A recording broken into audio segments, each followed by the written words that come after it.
Hey guys, আজ যাবো আমি বিয়ে বাড়ি। তো বাড়ির সবাই মিলেই যাবে। তো বিয়ে বাড়িতে কি করছি তোমাদের সঙ্গে একটু ছোট্ট মিনি ব্লগে শেয়ার করি। প্রথমে আমার লুকটা তোমাদেরকে দেখাই।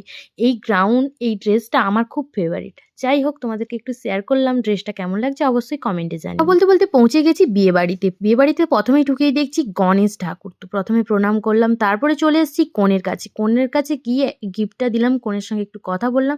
তারপরে মা আর আমি বসে বসে কনেকে দেখছিলাম। বাইরে বেরিয়ে এসে দেখলাম বর চলে এসছে। তো আমিও দেখে নিলাম বরকে। তারপরে বিয়েবাড়ি যেটা আমার বেশি অবাক করলো, এত আত্মীয় স্বজন, মানে প্রচুর প্রচুর ভিড় হয়েছে বিয়েবাড়িতে। তারপরে চলে এসেছি স্টলে।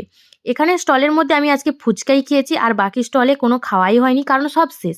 তারপরে চলে এসেছি খাওয়ারের কাছে। খাওয়ারের কাছে ও ডেকোরেশনটা খুব সুন্দর করেছে, এবং মেনু কার্ডটা তোমাদের সঙ্গে একটু শেয়ার করলাম। খেয়ে দিয়ে বাইরে বেরিয়ে বাইরের গেটটা সুন্দর করে সাজিয়েছে, তোমাদেরকে একটু দেখিয়ে দিই। আর আজকের ব্লগটা কেমন লাগলো অবশ্যই কমেন্টে জানিও কিন্তু।